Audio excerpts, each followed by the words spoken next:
counting on you. See you on the other side.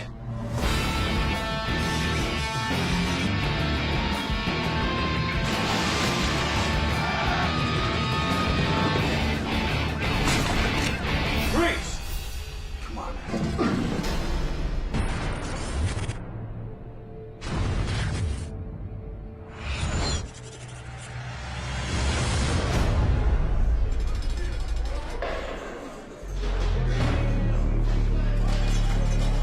My name is Lance Btryal, and I'm a convicted rapist. I deeply regret my crimes, but that don't mean a thing in prison. As a sex offender, you're a marked man to be punched, kicked, and spat on. You might think the abuse forced me to try and bust out, but you'd be wrong. Deep inside, I knew prison was the best place for me.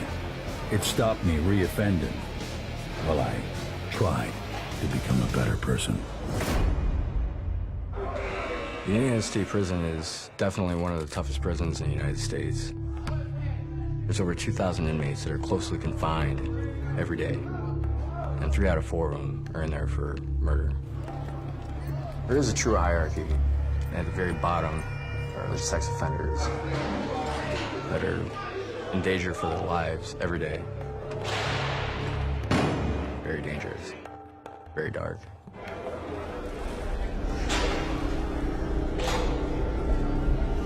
One day, I was coming out of the commissary. A dude attacked, tried to rob me. I knew I had to fight back to prove I wasn't easy meat.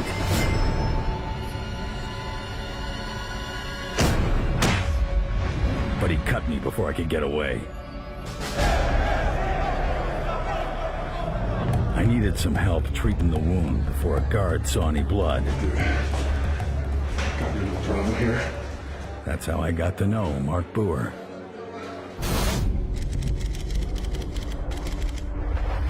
Who cut you? It don't matter. Come on, sit down. Mark was impressed. Not telling on the guy who attacked me. He saw that as worthy of respect. We became friends. Ended up sharing a cell together. One of our favorite pastimes was studying the prison breaks in TV shows. Did you take somebody down to get out of here? No way, man. It's not me. There's got to be a smarter way. I just need somebody to help me find it, man. But to me, escape was nothing more than a lot of what if. I got myself a job in maintenance. So did Mark. Hey, Lance. I want you to meet Charlie. Hey, Charlie. Hey, brother. Some of the guys were finally starting to accept me.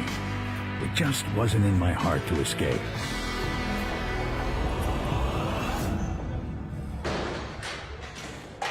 Then one day, I got a letter from Ma. Dad was seriously ill.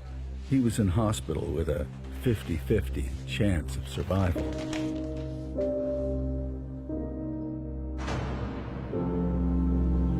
All I wanted was to visit him, ask for his forgiveness, and vow to him I'd be the son I should have been years ago. Yeah, I'm proud of you, son.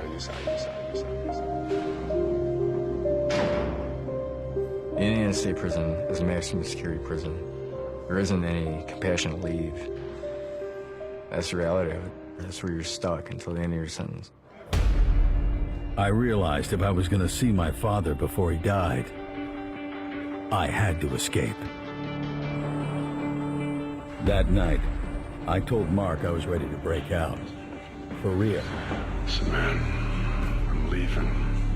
I'm busting out of here. Okay. You with me? Yeah, man, I'm with you.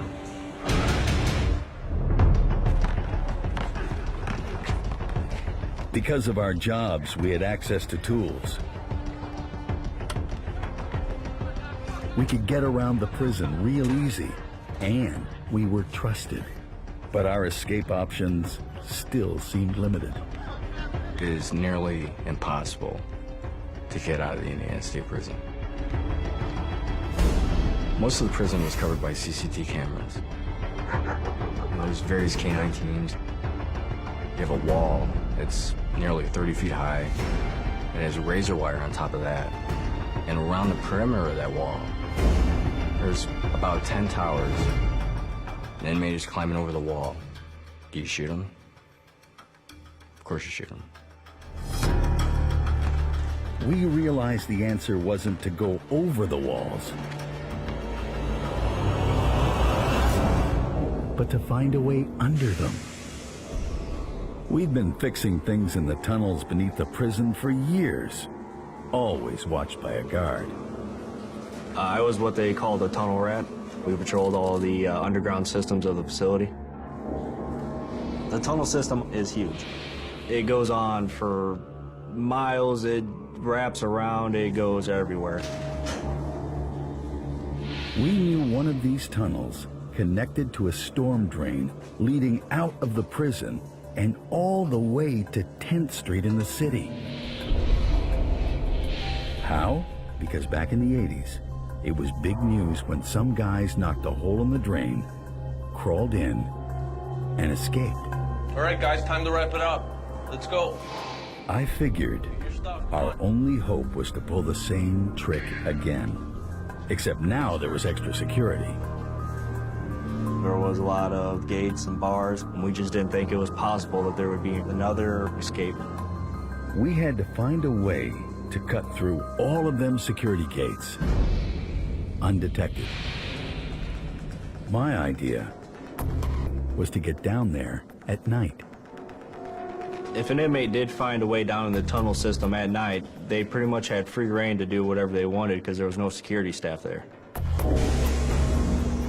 Problem was, at night, we were locked in our cell house. So I somehow had to find a route from there into the tunnels. I started thinking about the maintenance passage between our cells, a space they called the midway. I'd done a lot of repairs in the midway, so I knew from there we could get into the basement below, which was at the same level as the tunnel system. I put it all together and came up with a plan. Okay, Mark, come on over here. The start point was cell house, where Mark and I lived. We're gonna go down through the midway into the basement under our cell house. From there, we're gonna dig into the steam tunnel under D cell house. Digging our own tunnel from cell house to D cell house gave us access to the entire prison tunnel system. But after that, there was still a whole lot more work to do.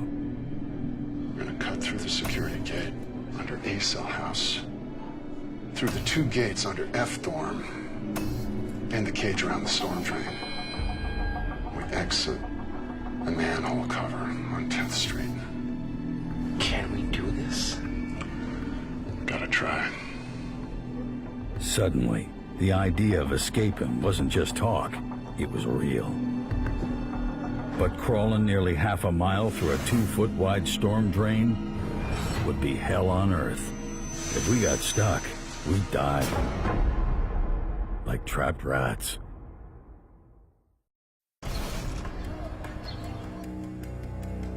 Mark and I had been talking about escaping under the prison walls for weeks.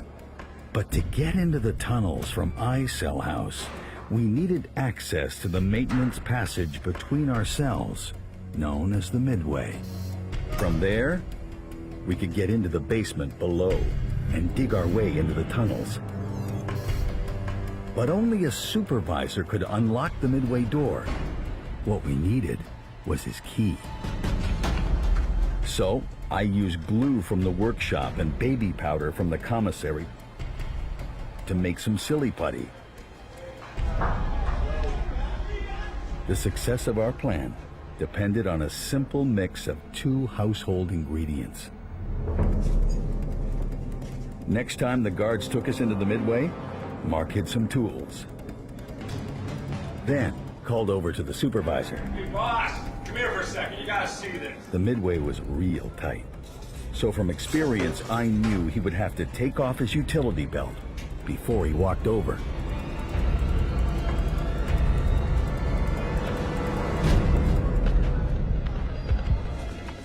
The moment he was back there, I used the silly putty to make an imprint of the key.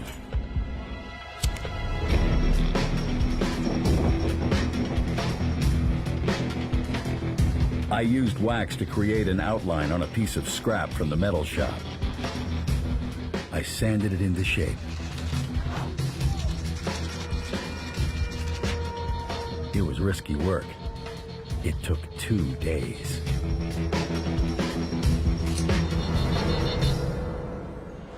Our key to freedom. Next, we needed to test the key. We go for a walk.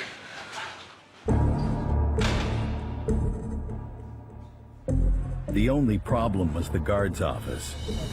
If he looked across, he could see the midway door. We needed a distraction. Hey, boss, how you doing, eh? That's why Mark brought Charlie in on the plan. How about that game last night? Charlie Smith could take any kind of story, turn it ass backwards, and make a joke out of it. Banged out, what, 15, 16? I think he was just natural. You know, I remember back in the day... Everything was going to plan, 15 or 16, but 9... except the key. Wow, we gotta be happy with that, don't you think? I remember that year. That was... It wouldn't go in. 9 in a row for this team, the way they're playing, I think is pretty good. I saw the guards start coming out the office. The way they're playing, I think is pretty good. Any second he'd see me. You know, I think 6 years ago, you know, the short guy with the mustache and the big gun, whatever his name is. Suddenly, the key was in, and the door opened. Charlie, what you doing, man? Let's go. I'll catch you later, boss, all right? Now we had a key.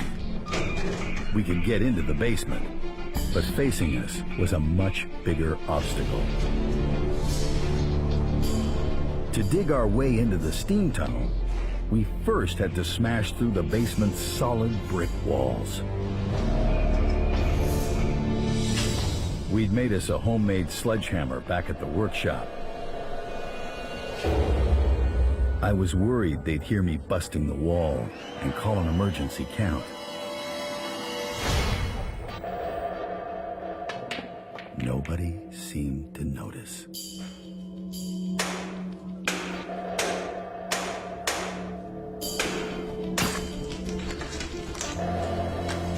We were lucky. The ground turned out sandy and soft. But it was going to be a long, hard job. The routine went like this. We were all present for the 7 p.m. count.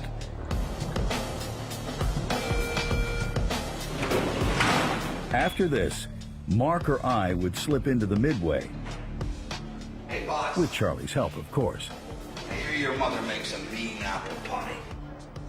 Unbelievable apple pie. Is that true?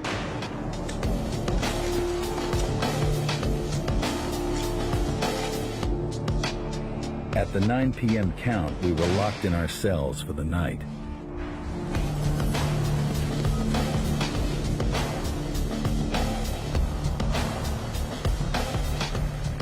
So if it was Mark's turn, I made up a dummy.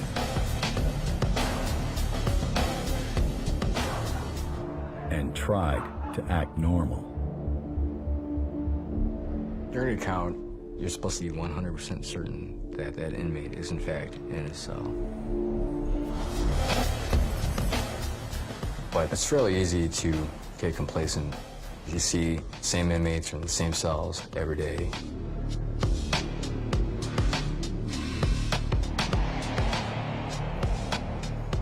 Lasagna or spaghetti?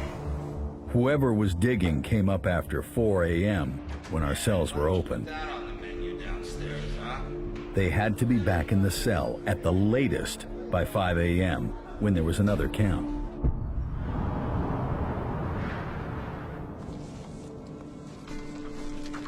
After a week of digging, we'd reached the wall of the steam tunnel. On the other side of these bricks was a route to the storm drain. The following night, Mark went down to bust through. It was awesome. We were about to complete stage 1 of the escape.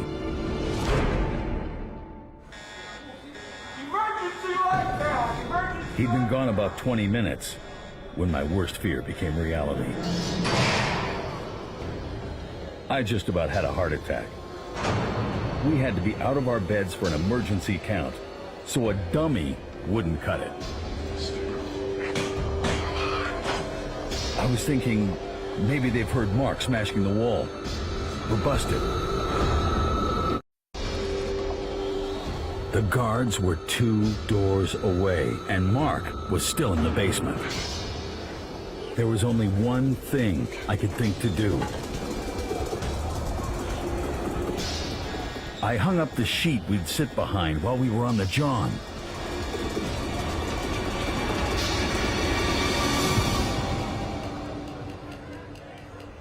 He likes his privacy. I pretended like Mark was taking care of business. Many inmates would put up a sheet or a blanket when they were on the toilet. It's human nature to want to do that.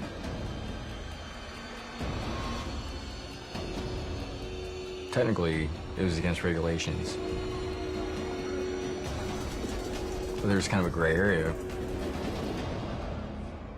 You don't really want to see them on the toilet.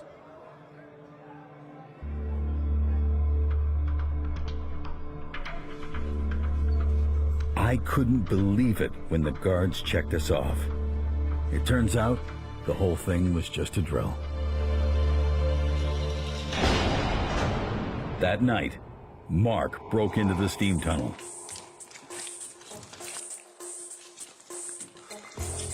We were on our way. Now, we needed something to cut through the security gates in the next stage of the escape.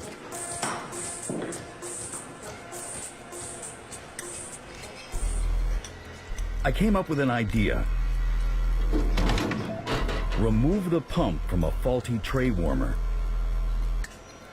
Then, attach a cutting wheel to its shaft. And hey, it worked real good. We cut through the gates over the next few nights.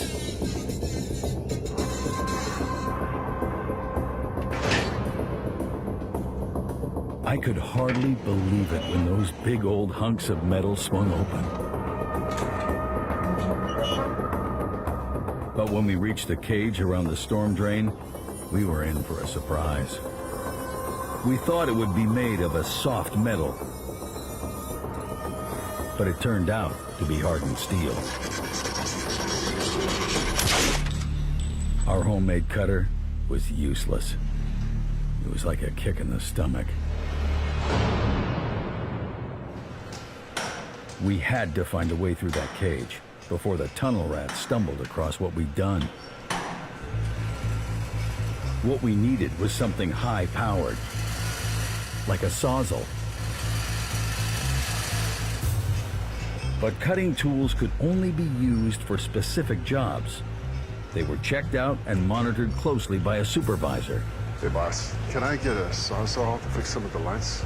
So I pretended I needed a sawzall for a job at a cell A lot of house. heavy cutting to do. But really, I was going to smuggle it into the tunnels. Tool control is incredibly important. If you give an inmate the right tool, it doesn't matter how strong your prison is, you can get out. I hid the sawzall in a bag with some fan parts before we headed underground to do some repairs. I was feeling real nervous because we still had to clear a checkpoint. If the guards found the sawzall, They'd ask questions. Then our supervisor would see it, and we were in trouble. The sweat was just running down my back. For a split second, I thought he was done. Then he started feeling the Sawzall bag. When he picked it up, I thought it was over. Hey, John. You, Then Charlie stepped in. Huh? Wasn't that something? Third down. Was that not the most unbelievable play? You see that beautiful spiral? All right, yeah. Oh, John, come on. It was beautiful. No. They didn't ask nothing. I could breathe again.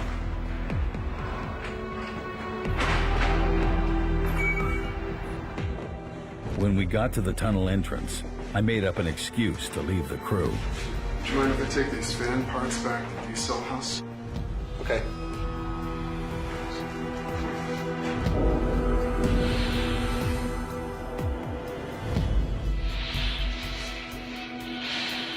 I waited for them to disappear before making my move.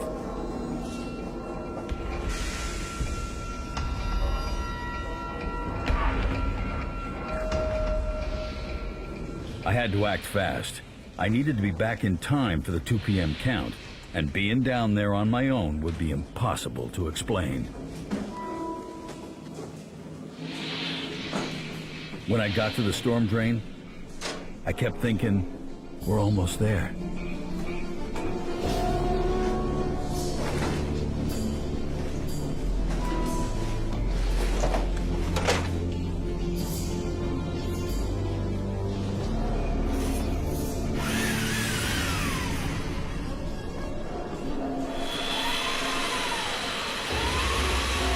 I had to work real quick.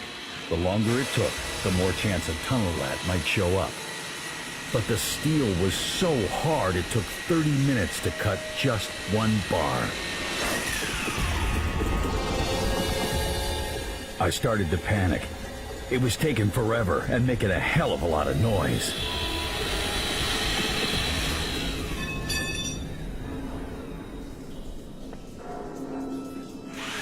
But I just had to risk it. I'd never get another Sawzall to the storm drain.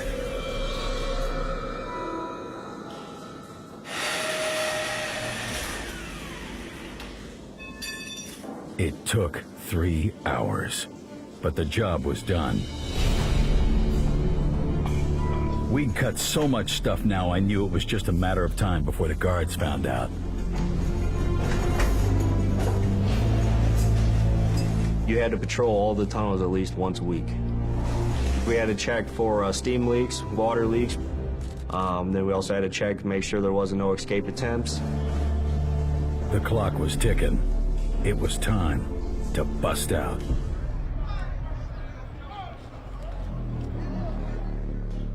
We thought it would take about 6 hours to get through the storm drain. But we didn't know what we'd find down there. If there were delays, it would be crazy for all three of us to be missing from our cells. Call the bro. Somebody had to go first. Mark and I flipped a coin. Heads. Heads, man. You want to go first? Oh, yeah. I sure do. The plan we discussed again and again was for Mark to call us when he got out on a smuggled-in cell phone a buddy of ours had in iCell House. Me and Charlie would then bust out the following day and meet Mark at a casino in Michigan City. He'd be waiting with a car provided by an accomplice. Everything okay, boys? Everything's good, boss.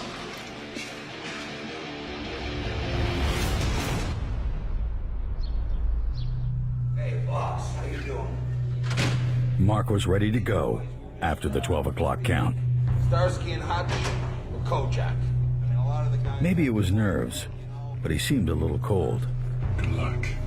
Counting on you. See you on the inside.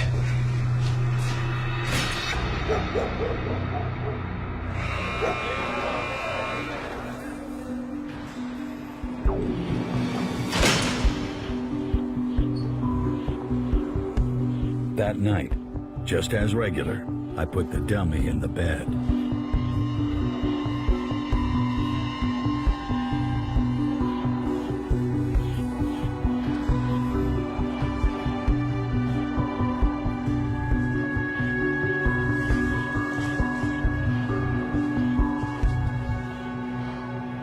I was thinking, there must be something we've overlooked. What if Mark gets stuck deep in the storm drain? Am I really gonna bust out and see my dad?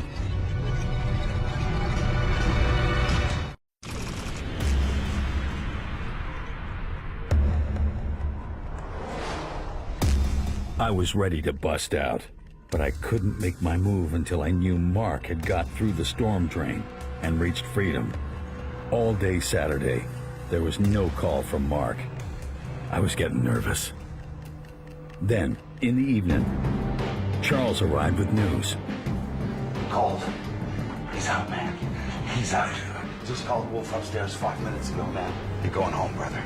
Going home. Right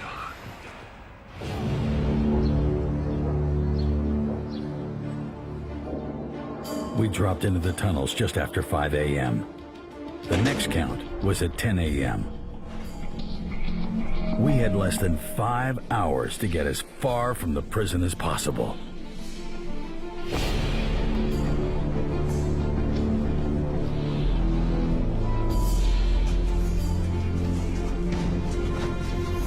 This way. Come on. It was an awesome feeling, just breezing through them security gates we'd cut through.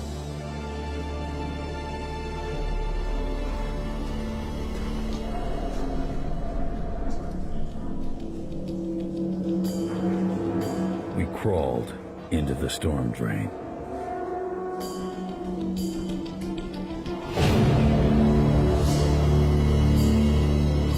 It was tight, claustrophobic, just 24 inches across. We had to drag ourselves forward. Boy, if you let yourself panic, you'd go crazy.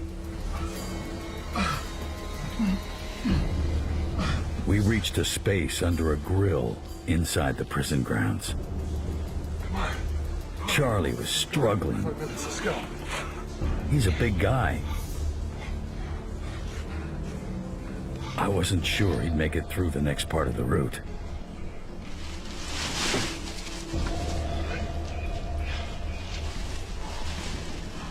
We learned that up ahead, the storm drain dipped, a little like a U-bend in plumbing. You okay? I'm good. Let's go. It was a gas barrier, about 12 feet long and full of water.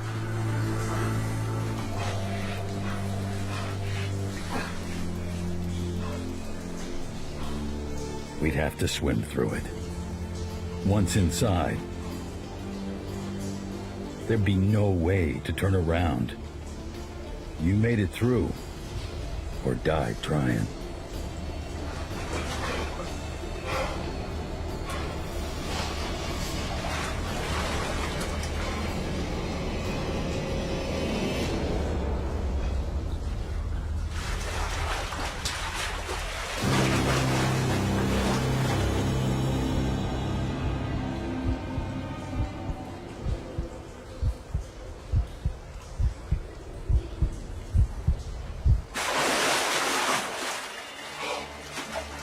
Suddenly, I was out. I couldn't believe it.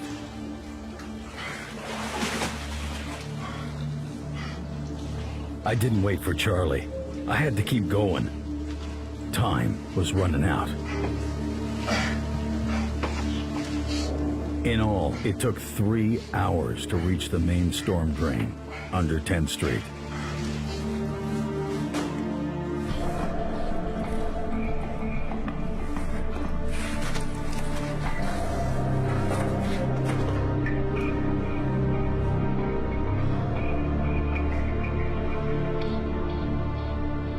That thing was 20 feet wide. I think a truck could have drove in it.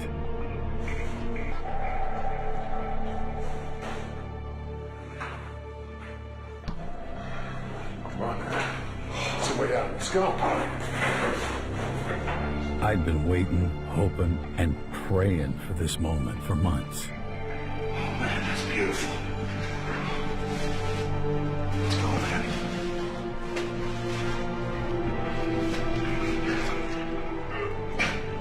Come on, man.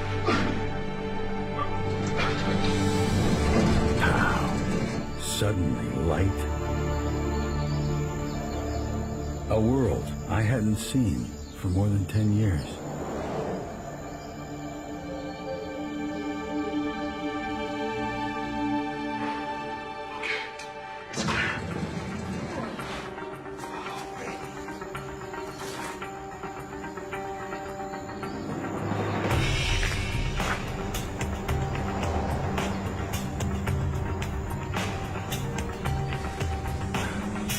We needed to get to the casino and catch that ride with Mark real quick.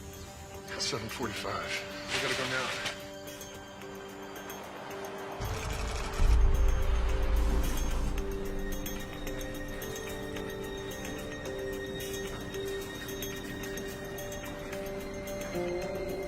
We walked into the blue chip.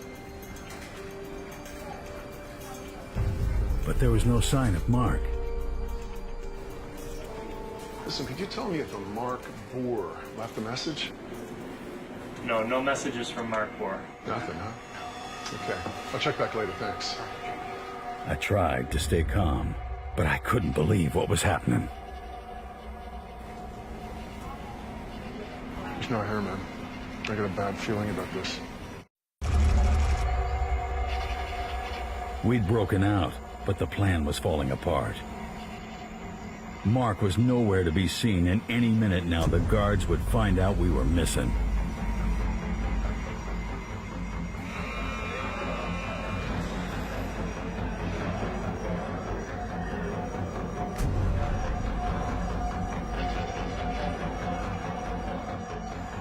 Okay, we can't stay here any longer.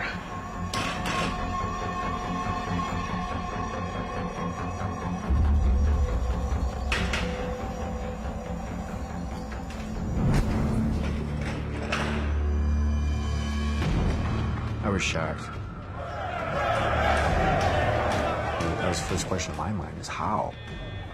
How could you possibly made it out of that prison?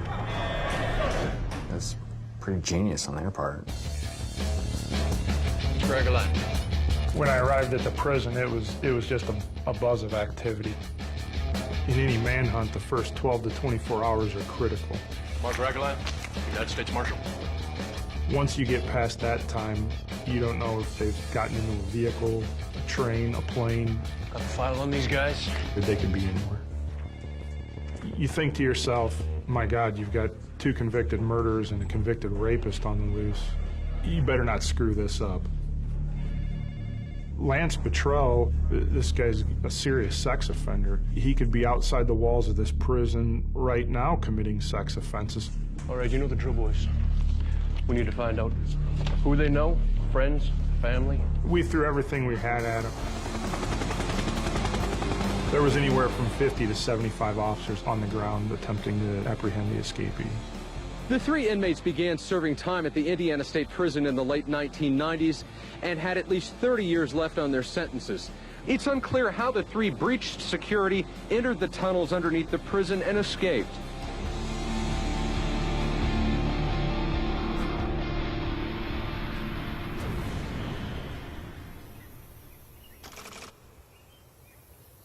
We were exhausted after a night hiding from the cops in them woods. I kept thinking about Mark. Had he lied? Pills. It's heads, man. I put the pieces together and it started to dawn on me.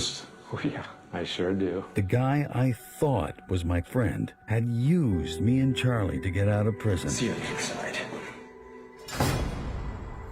Then he'd abandoned us at the casino. The more I thought about it, his betrayal became clear. Hey.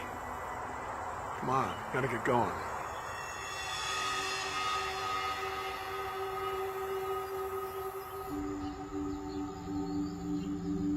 After about a half hour, we came to some houses. Okay, man, let's pretend like we're jogging, all right? Okay. It's risky. We gotta try. This way. Let's go.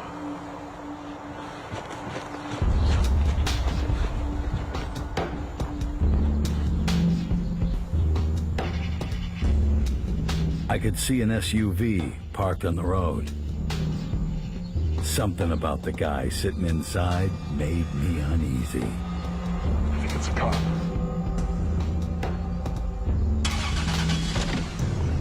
I tried not to look back, but I just knew the guy was following us. I could feel his eyes on the back of my head. Up to the left, okay? We jogged around a corner, but it was a dead end. Suddenly, the guy screeched to a halt. Stop, police! Next thing, he's gonna gun us down. I just kept running. If he shot at me, that was the only way I was gonna stop. When I looked back, Charlie was getting cuffed. I figured I had about 20 minutes before more cops showed up. I took a path along the surf at the edge of the lake to throw them dogs off.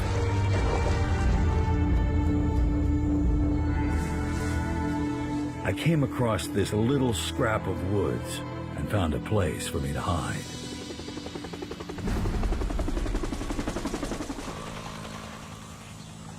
At one point, I heard voices.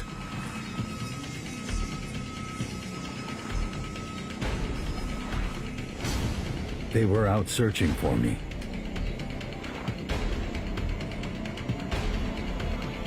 They were getting closer and closer. Suddenly, I saw a pair of boots. The cop was so close. All he had to do was look down, and it was all over.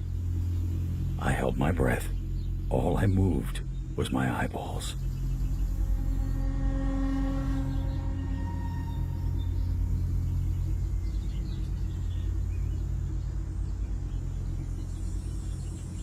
After what felt like forever, he turned and left.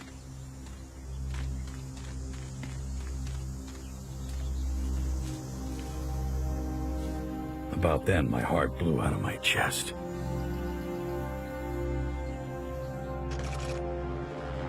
I'm urging all residents that if they see him, call police immediately, because we believe he is still in this area.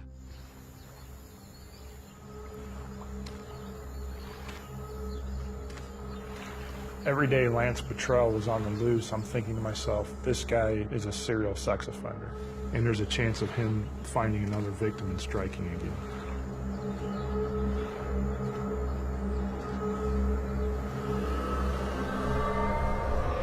2 days, I hid in the woods by the shoreline. I was tired, hungry, dehydrated. My only desire was to see Dad. I decided to head for home.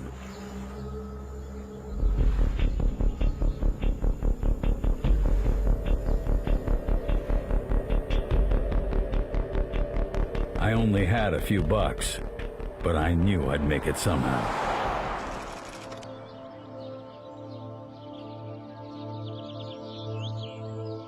As I walked into my hometown, I was feeling pretty weird. I'd been in prison for 13 years. The place I thought I knew looked strange. I felt like everyone and everything was watching me. But I was thinking, man, I made it. I'm gonna see my dad soon. What happens afterwards don't matter.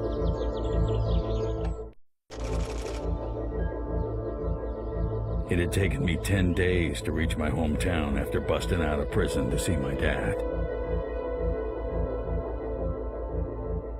I walked into a store I remembered from years past.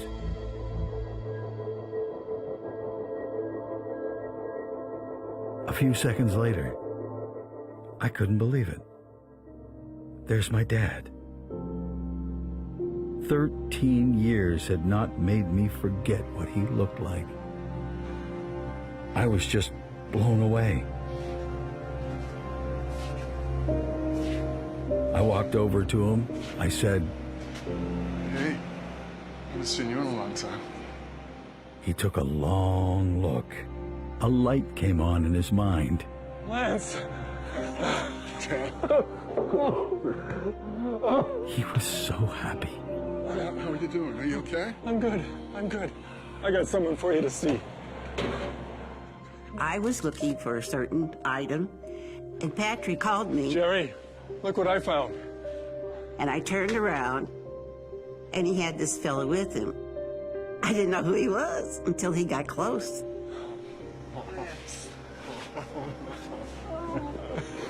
And I gave him a hug, and I held him real tight, and I just wanted to take him and put him in my pocket and keep him there.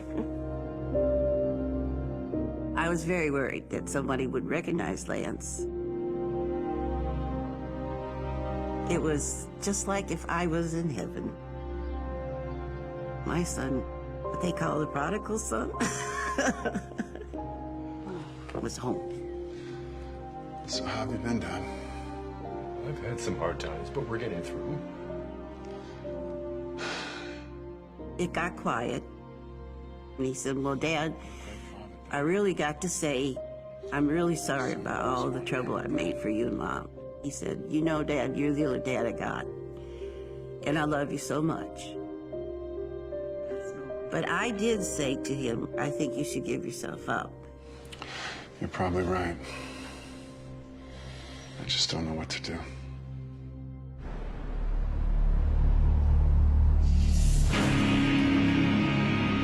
Everything in my head told me to leave home now. That's the first place U.S. Marshals go. At 11:40 at night, I received a phone call stating that Lance Btryal was currently at his mother's residence in Rockport, Indiana. So why did I stay? Maybe I knew I belonged back in prison. You two guys go down the side.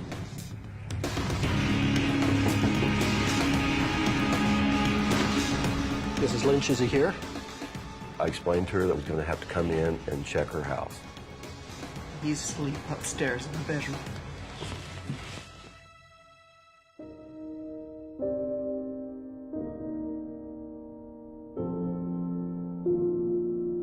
I really felt that somebody was going to shoot him. If you had a child of your own and somebody said to you, you have to give him up and you'll never see him again, how would you feel? It's like being in hell. I just didn't think I would ever get to see him again.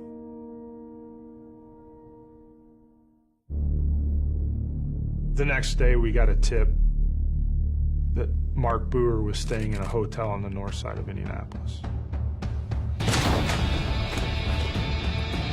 Freeze!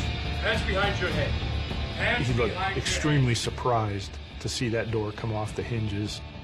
head. On your feet. On your feet now. He didn't say a word the entire time. He never said one word. I had a sense of joy and relief come over me. This type of investigation could sometimes last weeks, months. This lasted 11 or 12 days, and we got all these guys back into custody.